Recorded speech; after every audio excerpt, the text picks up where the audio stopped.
नमस्कार प्रेक्षकांनो, तर आपण बघतोय "तू ही रे माझा मितवाचा" आजचा इंटरेस्टिंग असा एपिसोड. एपिसोडच्या सुरुवातीला राकेश इथे ईश्वरीला म्हणतोय, "मी परत आलोय, हे सहनच होत नाहीये का तुला?" असं विचारतो. ईश्वरी त्याच्याकडे अशी रागाने आणि अशी वेगळ्या यानं बघतीये आणि आता पुढे काय या दोघांच्यात बोलणं होणार ते बघत राहूया. राकेश असा हळू तिच्या जवळ यायचा प्रयत्न करतो, तर ईश्वरी ना त्याच्या सांडनकने कानाखाली वाजवते.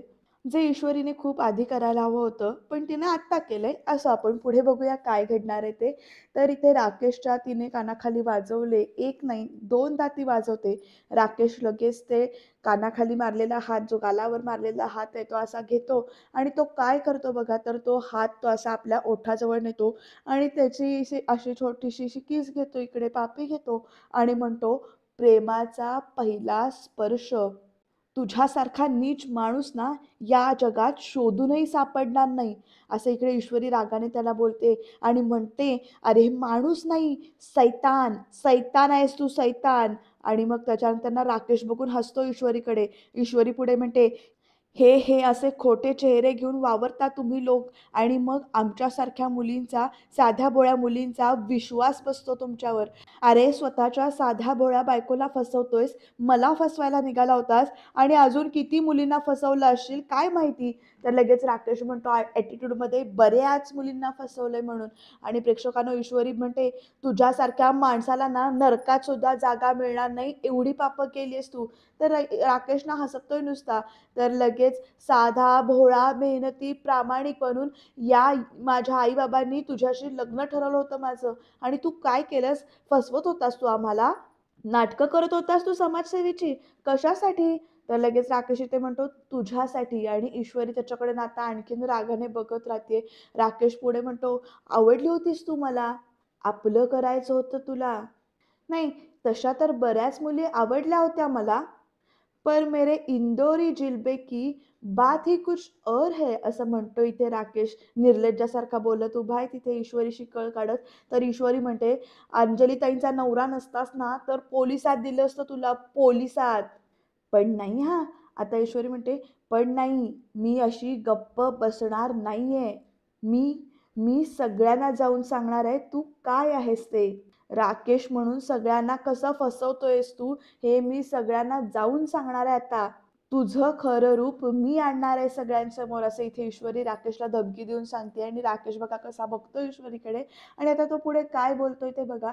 ईश्वरीने एवढं सगळं सांगितल्यानंतर राकेश असा तिच्याकडे बघत राहतो. ईश्वरी त्याच्याकडे बघून अशी चिडून जात असते. तोपर्यंत राकेश ना तिला परत इथे अडवतो. तर ईश्वरी त्याचा हात बाजूला करत तिकडनं निघून जात असते आणि तोपर्यंत पाठीमागून राकेशच बोलतो, "सांगून टाक." आणि आता प्रेक्षकांनो पुढे येऊन राकेश काय म्हणतो बघा. तर ईश्वरीच्या जवळ येत राकेश तिला म्हणतो, "तुला सांगायचंय ना सगळ्यांना, तर तू सांगून टाक." "नाही, मी तर म्हणतो ना, उद्या एक प्रेस कॉन्फरन्सच घे तू." "हां, आणि रीतसर सगळ्यांना सांगून टाक तू सगळं. पण त्याआधी ना जरा तू हे बघ." असं म्हणत ना खिशातली एक बॉटल काढतो आणि ईश्वरीच्या समोर धरतो आणि त्या बॉटलला टिचकी वाजवतो. ईश्वरी त्या बॉटलकडे अशी संभ्रमाने बघत असते. तर राकेश विचारतो ईश्वरीला, "काय आहे माहिती आहे का ह्याच्यात?" आणि मग प्रेक्षकांनो तो म्हणतो, "नाही माहिती तुला? याचे रोज 2 थेंब ना मी अंजलीच्या दुधात टाकतोय." आणि हे ऐकल्यानंतर तर ईश्वरीची अशी की नाही भीतीनं गाळण बसते. राकेश पुढे म्हणतो, "हळू मारायचा प्लॅन होता तिला, पण काय आहे ना, आता तू सगळ्यांना सगळं सांगितलंस, तर उद्याच म्हणजे सगळी बॉटल मी ओतीन." असं तो म्हणतो. डायरेक्ट डायरेक्ट अंजलीताई अशी तुझी असं खुणेनं दाखवतो तो आणि म्हणतो, "नाही. पण काय आहे ना, हे नको, फुसूक वगैरे नको. ड्रामा पाहिजे, ड्रामा." "कसा बरं करायचा ड्रामा?" "हां. तर तेल असतं ना तेल, आपलं साधं तेल गं तेल, आणि ते तेल ना तेल तिथे शिडीवर टाकून ठेवतो. म्हणजे काय आहे ना, ते म्हणजे कसं अंजली आपल्या लाडक्या भावाला भेटून निघाली ना, की मग अशी शिडी उतरत अशी येईल, की मग भुश खाली पडली. पाय घसरेल तिचा तेलावरनं आणि आणि धडाम असं करत पोटावर हात ठेवतो जोरात नाटक करत आणि तिचं आणि तिच्या बाळाचं काय होईल हे काही सांगता येत नाही बाबा. अशी भीती घालतोय बरं का राकेश इथे आणि कसा बोलतोय, याला जिभेला काही भीतीच वाटत नाहीये. आणि मग नंतर राकेश म्हणतो, "ही जबाबदारी तुझी." "हां, कारण तोंड तू उघडणार आहेस ना त्यावेळेला, त्यामुळे इथे तू तोंड उघडलंस की मग मात्र तिथे अंजलीची विकेट पडणार अशी टिचकी बिचकी वाजवून राकेशनं धमकी दिली आहे ईश्वरीला. ईश्वरी तर पूर्ण अशी घाबरून ना परत निघाली तिकडनं आणि ती परत पुढे जात असते. आणि मग इकडे राकेश पुढे काय म्हणतो बघा, अंजली नंतर पुढचा नंबर तुझ्या बापाचाच आहे असं म्हटल्यानंतर आता ईश्वरी परत अशी घाबरते आणि अशी शॉक होऊन ना एकदम अशी राकेशकडे बघायला लागते. आणि राकेश पण आता पुढे येत तिच्या बाबांबद्दल काय बोलणार आहे, तिला काय सांगणार आहे ते बघा आणि कसा बोलणार आहे तो. ईश्वरीला मात्र राकेशचं सत्य कळल्यापासून इथे धक्क्यावर धक्केच बसतायत. बिचारी कशी बाबांचं नाव ऐकल्यानंतर एकदम शॉकिंग मोडमध्ये गेली आहे बघा, अशी धक्का बसून बघतीये. तर राकेश म्हणतो पुढे येत आता, व्हीलचेअर बसून वैतागला असेल म्हातारा. इशू बेटा, मोकळं करू आपण हा म्हाताऱ्याला त्या त्रासातून, असं एकदम राकेश बोलतो. आणि मग पुढे म्हणतो, जाऊ देत, जाऊ देत त्याला, वरती जाऊ देत. काय, कसं वाटला प्लॅन नंबर 2, असं राकेश तिला विचारतो. तर ईश्वरी अशी ना बिचारी घाबरली आहे परत. आणि आता राकेश हळूहळू तिच्या असा पुढे येतो. तिच्या भोवतीनं गोल गोल अशा गिरट्या घालतो ईश्वरीच्या.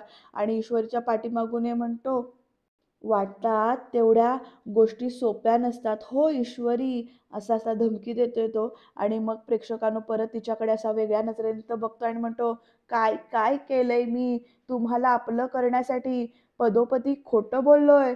हा पण तरीही तुझी हौस असेल सगळ्यांना सगळं जाऊन सांगायची, तर मात्र जाऊन सांग तू. हा हा, अगदी बिंदास जाऊन सांग, जा सांगा, असं म्हणत ना ईश्वरीला अक्षरशः ढकलतो बरं का हा राकेश. आणि असा खुनशी नजरेनं बघतोय. आणि मग पुढे म्हणतो, आणि मग मी पण लागतो माझ्या कामाला. अगं, कसा घाबरलं ग माझं ते कोकरू, अशी पण नाटक करतोय ते ईश्वरीकडे बघत. आणि प्रेक्षकांना हसतो आणि म्हणतो, काय सगळ्यांना सांगायचा प्लॅन कॅन्सल ना आता, काय बघ, हा त्या कॅन्सल सगळ्यांना सांगायचा प्लॅन. मग काय ईश्वरीजी, आता आपण आपला संसार सुरू करू, असं इथे राकेश म्हणतो ईश्वरीला. आणि हळूहळू तिच्या ना जवळ यायला लागतो, असा वेगळ्या नजरेनं असा पुढे पुढे चालत येतोय तो. तर ईश्वरी काय करते बघा, पटकन ईश्वरीना राकेशला इथे जोरात अशी ढकलून देते. आणि ढकलून दिल्यानंतर ती तिकडनं डायरेक्ट पळ काढते. पळतच सुटते अक्षरशः आणि ती इकडे रूममध्ये जाऊन पोचते. तर ईश्वरी ज्या हाताने ढकलून गेली, तर त्या हाताना असं चोळत तो म्हणतो, कुठे जाशील माझ्यापासून लांब, फक्त तुझ्यासाठी स्वतःचा खरा चेहरा जगासमोर आणलाय, कारण फक्त तू माझी आहेस, फक्त माझीच आहेस, असं तो म्हणतो. आणि म्हणतो, तू दुसऱ्या कुणाचीच नाही आहेस. आणि बघा कसे त्याचे डोळे बिळे असे खुनशी नजरेनं असे की नाही नुसते असे ओतप्रोत असे भरलेत. आणि परत तो त्या छातीवर आपल्या असा हात बीत फिरवतोय की ज्या हाताने ईश्वरीनं ढकललं असतं ते. आता नेमका राकेश काय काय करणार, किती डेंजर प्रकरण होणार आहे बघत राहूया आपण. तर इकडे प्रेक्षकांना सकाळ उजाडली आहे. अर्णवला हळूहळू इथे जाग येते. बिचारा अवघडलाय, कारण त्याला ईश्वरीला बरं नसतं, चक्कर आलेली असते म्हणून तिला झोपवलेलं असतं आणि तो तिची काळजी घेत ना, तसंच तिथे जे झोप लागते त्याला. तो उठल्यानंतर पहिल्यांदा आधी ईश्वरी कुठे आहे ते बघतो आणि समोर त्याचं लक्ष जातं. तर ईश्वरी बघा भिंतीजवळ कशी अशी मान खाली घालून अशी बावरून उभी आहे तिथेच. बहुतेक रात्रीपासूनच उभी आहे का काय देव जाणे, पण तिला असं बावरून उभं राहिलेलं बघून ना अर्णव एकदम असा उठून बसतो. आणि ईश्वरी तर त्याच्याकडे बघत आता रडते. आता कुठल्या तोंडाने आणि काय काय बोलणार आहे ईश्वरी अर्णवला देव जाणे, कारण ह्या आधी तिनं खूप सारं काही बोललेलं असतं ना अर्णवला, त्याचीच तिला आता पश्चाताप होत असेल असं वाटतंय. ईश्वरी तर अशी खूपच रडते. तर अर्णव आता उठतो आणि प्रेक्षकांनो अर्णव इथे हळूहळू आता ईश्वरीच्या जवळ जातोय. तर ईश्वरी पण अशी बावरून घाबरून रडत बघते. अर्णव ईश्वरीला म्हणतो, मी सिंदूर, आय नो हे सगळं तुझ्यासाठी, असं म्हणून बोलायला चालू करतो. तर ईश्वरी त्याच्या समोरनं म्हणजे रडून इकडे मागे बाजूला येते, कारण तिला त्याच्यासमोर असं उभं राहायला पण कसं तरी वाटतं. तर प्रेक्षकांनो अर्णव परत तिथे ईश्वरीच्या जवळ येत, तिला हात मारतो आणि म्हणतो, मी सिंदूर, हे बघ, हे बघ, प्लीज रडू नको, it's okay, I can understand. तुला आता काय वाटत असेल किंवा आता काय तुझी मनस्थिती असेल, हे जे काही घडलं ते सगळं त्याच्यावरून, हे खूप शॉकिंग आहे तुझ्यासाठी, आय नो, मला माहिती आहे. आणि मला पण हे सगळं कळलं त्यावेळेस, इट्स ओके, समजून घेतो मी, असं म्हणतो तो तिला. ती ईश्वरी अजून रडतेच आहे. अर्णव पुढे ईश्वरीला म्हणतो, आणि हे बघ, तू घाबरू नकोस, डोंट वरी, मी आहे तुझ्यासोबत, असं तो सांगतो अर्णव. आणि म्हणतो, तुला काही होऊ देणार नाहीये मी. आणि हे एकच वाक्य ऐकल्यानंतर ना ईश्वरी अर्णवकडे बघत राहते. बिचारीच्या डोळ्यात खूप सारी भीती भरली आहे. आणि ईश्वरीला अर्णव सोबत आहे हे म्हटल्यानंतर जरा समाधान पण वाटतंय. पण प्रेक्षकांनो ईश्वरीला बॅक ऑफ द माइंड हे सगळं आठवतं, की राकेशनं तिला ईश्वरीला काय-काय भीती घातली किंवा काय-काय धमक्या दिल्यात ते. तो राकेशनं म्हटलेलं असतं, की जिन्यावरनं तेल ओतील, अंजली निघाली शिडी उतरत, की कसं पडेल तो, कशी ती पडून जाईल पाय घसरून तेलावरून आणि इकडे तू तोंड उघडलंस, तर तिकडे जाऊन अंजलीची विकेट पडेल. अंजलीनंतर पुढचा नंबर तुझ्या बापाचाच असेल. हे सगळं त्या राकेशनं म्हटलेलं ना, इथे ईश्वरीला आठवतंय आणि ती त्यामुळे खूपच डिस्टर्ब झाली. ती आता अर्णवला काही धड सांगू पण शकत नाहीये, कारण राकेशने दिलेल्या धमक्या आहेत तिच्या डोळ्यासमोर नाचतायत. आणि ती म्हणते मनातल्या मनात, "सर कसं सांगू तुम्हाला? काल रात्री त्याने मला काय धमकी दिली ते." आणि त्या धमक्या आठवून ईश्वरी अजूनच रडायला लागते. तर प्रेक्षकांनो अर्णव ईश्वरीला आता धीर देणार. तोपर्यंत अविनाश मामांची हाक ऐकायला येते, "अर्णव, अर्णव" असं जोरजोरात. तर ईश्वरी इथे आतमध्ये फ्रेश व्हायला जाते, म्हणजे आतमध्ये जाते ती, रडते त्याच्यामुळे. आणि अर्णव आता दरवाजा उघडायला जातो. तिकडे अविनाश मामा कायम हाक मारतायत. तर आता अविनाश मामा आणि अर्णव दोघं काय बोलतात ते बघूया आपण. अविनाश मामा विचारतायत अर्णवला, "अर्णव, ईश्वरी कशी आहे?" अर्णव काहीच बोलत नाही. ते बघून अविनाश मामा म्हणतात, "अरे काय विचारतोय मी?" तर अर्णव म्हणतो, "बरी आहे. आत्ता जस्ट उठली ती, फ्रेश व्हायला गेले आणि मामा म्हणजे शी विल बी ऑल राईट" असं म्हणून अर्णव इथे सांगतो अविनाश मामाला. तर अविनाश मामा म्हणतात, "त्या राजेशचं म्हणजे राकेशचं काय करायचं?" अर्णव म्हणतो, "मी बघतो त्याचं काय करायचं ते." तर अविनाश मामा विचारतो, "म्हणजे?" तर अर्णव म्हणतो, "you don't worry, I will handle it" असं म्हणतो. तर लगेच अविनाश मामा म्हणतात, की त्याची खात्री आहे मला, की तू त्याला व्यवस्थित हँडल करशील, काहीचा काहीतरी करशीलच. पण कुठे दिसला नाहीये सकाळपासून, खोलीतच असेल, बायकोची काळजी असल्याची नाटकं करत बसला असेल. तर लगेच अर्णव म्हणतो, "मामा, आता ताईची काळजी जी काही आहे ती तू घ्यायचीस आणि त्या घर जावयाची काळजी जी काही आहे ती मी घेणार. खूप दिवसांनी आलाय ना तो घरी, तर आता ना त्याचं त्याचं स्पेशल आपण पाहुणचार करूया" असं इकडे अर्णव म्हणतो. तर अविनाश मामा विचारतात, "म्हणजे नेमकं काय करायचंय तुला? काय करणार आहेस काय तू नेमकं?" असं अविनाश मामाने विचारलंय. तर अर्णव ना 2 मिनिटं अविनाश मामांकडे बघत राहतो. आता नेमकं अर्णवच्या डोक्यात काय आहे, कसा पाहुणचार घेतोय हे बघत राहूया आपण. तर प्रेक्षकांनो इकडे राकेश म्हणतोय म्हणजे राजेश म्हणतोय, "आता माझी इंदोरी जिलबी माझ्या डोळ्यासमोर आहे." लवकरच तिला असं म्हणेपर्यंत ना अर्णव रूमचा दरवाजा उघडून येतो. तर इकडे राकेश बघा कसा बघतोय त्याच्याकडे, लगेच दरवाजा उघडून आलाय अर्णव म्हटल्यानंतर. आणि त्याच्या चेहऱ्यावर असे एक्सप्रेशन दिसतायत ना वेगवेगळेच राकेशच्या चेहऱ्यावर. तर तो असा एकदम, "हां, द ग्रेट ASR आज चक्क माझ्या रूममध्ये. या, या, या, या, या" असं म्हणतो राकेश. तर अर्णवना रूमचा दरवाजा लावतो इकडे. ग्रेट. अरे बापरे! दरवाजा वगैरे लॉक केलाय, बंद केलाय. काय काय म्हणताय काय मेव्हणे साहेब तुम्ही? असं म्हणत ना लोळूनच बोलतोय बरं का अर्णवशी राकेश. आणि राकेश विचारतो, "काय काम काढलं?" तर प्रेक्षकांनो अर्णव ना डायरेक्ट राकेशची अशी कॉलर धरतो आणि त्याला बेडवरनं इथे उठवतो आणि म्हणतो, "मनात आलं ना तर एका दिवसात गायब करीन तुला." तर राकेश म्हणतो, "आणि मग तुझ्या बहिणीचं काय?" असं विचारतो लगेच मुद्दामून. आणि म्हणतो, "आणि वेड लागेल ना रे तिला बिचारीला." तर अर्णव म्हणतो, "वेड तिला नाही तुला लागेल अशी वाट लावून टाकणार आहे तुझी. आणि हे बघ हे बघ 2 दिवस आहेत, काहीतरी कारण सांगायचं आणि इथून निघून जायचं हां तू." अशी धमकी दिली अर्णवने राजेशला. आणि म्हणतो, "परत 2 महिन्यांनी दिसायचं." असं सगळं सांगतो. तर राकेश ना मुद्दामून अशा टाळ्या वाजवतो आणि म्हणतो, "अरे आमचा चिंटू ऑर्डर देतोय मला. मला ऑर्डर देतोय निघून जायचं म्हणून." तर प्रेक्षकांनो इकडे ना अर्णव काय करतो बघा, खिशातनं ना एक चेक काढतो आणि तो अक्षरशः तो चेक इकडे ना राकेशच्या छाताडावर मारतो. ब्लँक चेक आहे बरं का प्रेक्षकांनो, तो ब्लँक चेक. म्हणतो राकेशला, "ब्लँक चेक आहे हा. पैशांसाठीच तू लोकांना फसवतोयस ना, तर हवी ती अमाउंट भरायची इथे आणि निघायचं इथून." असं इकडे राकेशला अर्णव म्हणतो. वाटतं राकेश बघा कसा बघतोय अर्णवकडे. आणि मग प्रेक्षकांनो बघा, राकेश म्हणतो, "वाह! वाह! वाह! वाह! वाह! अर्णव, अरे वाह! आता कसं अगदी मुद्द्याचं बोललास बघ तू." आणि मग लगेच ना अर्णव इथे राकेशच्या खांद्यावर हात ठेवतो आणि म्हणतो, "पण मिस इंदोर आणि मिस इंदोरचं नाव नाही काढायचंस तू." असे इथे राकेशने सांगितले. आणि राकेशला निघून जात असतो तोपर्यंत अर्णव तिला हाक हाक मारतो, "श्श्श, इकडे ये, इकडे ये" असं म्हणतो. आणि आता राकेश काय करतो बघा, राकेश परत अर्णवच्या खांद्यावर हात ठेवतो आणि मग तो म्हणतो, "ब्लँक चेक." ठीक आहे, ठीक आहे. ब्लँक चेक असं म्हणत ना बघतो. पण अर्णवकडे बघत बघत राकेश काय करतो बघा, तो ब्लँक चेक सरळ हाताने फाडून टाकतो. एकाचे 2 तुकडे करतो, त्या ब्लँक चेकचे 2चे 4 तुकडे करतो आणि तो पुढे काय म्हणतो बघा राकेश, ते बघून तुम्हाला पण असं ना संतापल्यासारखं वाटेल. तो ब्लँक चेक असा ना अक्षरशः तो चिंध्या-चिंध्या करतो त्याची आणि अर्णवच्या तोंडावर फुंकतो ब्लँक चेक आणि अर्णव असा रागाने बघतोय ना या राजेशकडे किंवा राकेशकडे. तर आता राकेश पुढे म्हणतो, "प्रश्न आता फक्त पैशाचा नाहीच आहे अर्णव. प्रश्न आता इथे ठेच लागली आहे माझ्या इगोला तुझ्यामुळे. माझ्या तोंडचा घास पळवलायस तू आणि किंमत करता येईल अशी वस्तू नाहीच आहे रे तुझी मिस इंदोर. नाही, दुसरी कुणी मुलगी असती ना तर मी घेतला असता हा ब्लँक चेक. पण ईश्वरीसाठी नाही रे." असं म्हणत ना डोळे-बिळे असे वाकडे करतो आणि म्हणतो, "तू लग्न करून जिंकलायस असं वाटतंय ना तुला? पण तू वाईट अडकलायस अर्णव, वाईट दृष्टीने अडकलायस." हुश असं म्हणतो आणि म्हणतो, "तुझ्या डोळ्यांसमोर, तुझ्या डोळ्यांदेखत घेऊन जातो की नाही बघ तुझ्या मिस इंदोरला." राजेशची ही धमकी ऐकून अर्णव लगेच त्याची कॉलर धरून त्याला अशी की नाही कपाटाजवळ ढकलतो. तोपर्यंत "चिंटू, चिंटू तू कुठे आहेस?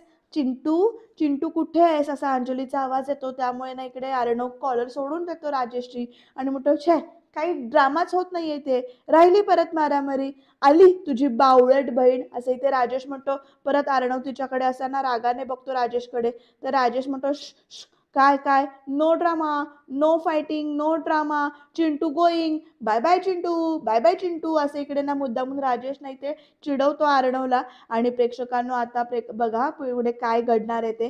कारण अर्णव तर अडकला असं म्हणतोय हा राजेश, पण नेमका आता अर्णव ह्याच्यातून मार्ग कसा काढायचा तो बघूया.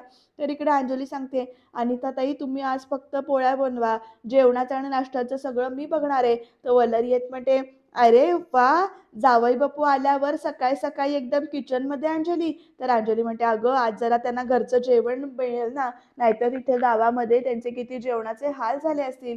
तर लगेच वल्लरी म्हणते, "हो ना गं, पण जे काही करशील ना ते अगदी स्वतःची तब्येत सांभाळून कर. असं काळजी देते." "हो मामी," असं अंजली म्हणते.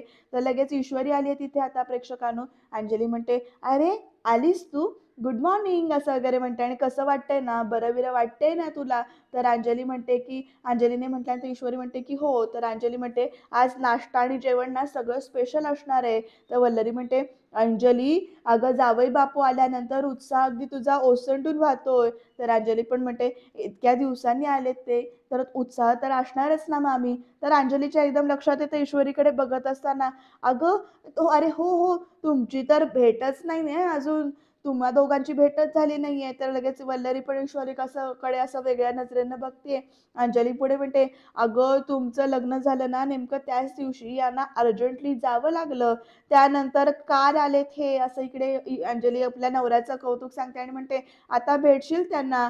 तू भेटलीस ना, तू त्यांना कळेल ना की त्यांचा म्हणजे तू भेटच फक्त की तुला कळेल किती स्वभाव त्यांचा छान आहे. खूप सज्जन माणूस आहे." आणि मग म्हणते, "खूप काळजी करतात ते माझी." असं सगळ्यांना राकेशबद्दल इकडे ईश्वरी समोर इथे अंजली बोलते. आणि ईश्वरीला माहिती आहे राकेश नेमका कोण आहे आणि नेमकं काय घडलंय ते. आणि तिला आठवतंय की कसं त्याने धमकी दिली की तेल शिडीवर टाकून ठेवतो आणि म्हणजे कसं अंजली आपल्या लाडक्या भावाला भेटून निघाली की शिडी उतरत निघाली की कशी ती पडेल वगैरे. आणि इकडे ना ईश्वरी अशी ना ते सगळं आठवते आणि तिला असं भीती वाटते. तर आता अंजली तिला म्हणते, "माझ्यासाठी तर ते ना खूप हळवे आहेत." आणि प्रेक्षकांना अंजली म्हणते, "आता तुला वाटेल ही काय आपल्या नवऱ्याचं कौतुक करत बसलीये, पण खरंच मला असा नवरा मिळालाय ना, की मी खूप लकी आहे." असं सगळे ईश्वरी समोर अंजली म्हणते. तर अविनाश मामा पण आले तिथे आणि अविनाश मामा एक नजर इथे अंजलीकडे ईश्वरीकडे बघतायत. तर ईश्वरी बिचारी ना रडते अशी. आता पुढे काय घडणार बघूया. कारण ईश्वरी उद्याच्या भागामध्ये म्हणते इथे अर्णवला, की "त्या राकेशला ना मी कधीच माफ करणार नाहीये. मला त्याला सोडायचं सुद्धा नाहीये. त्याला लवकरात लवकर शिक्षा व्हायलाच हवी." तर अर्णव म्हणतोय, "ती तर होणारच आहे शिक्षा." तर प्रेक्षकांनो उद्याच्या भागामध्ये बायको म्हणजे स्त्री शक्ती. आज सण सुद्धा स्त्री शक्तीचा आहे. तर मी सिंदूर तुझ्यातल्या शक्तीने तू कुणाशीही लढू शकतेस. विसरू नकोस. असे इथे ईश्वरीला अर्णव धीर देतोय. ईश्वरी देवीकडे प्रार्थना करते. आता एका नव्या इंटरेस्टिंग मोडवर सीरियल आलेली आहे. त्यामुळे तुम्ही चॅनलला सबस्क्राईब करायला विसरू नका आणि बघत राहा तू रे माझा मितवा.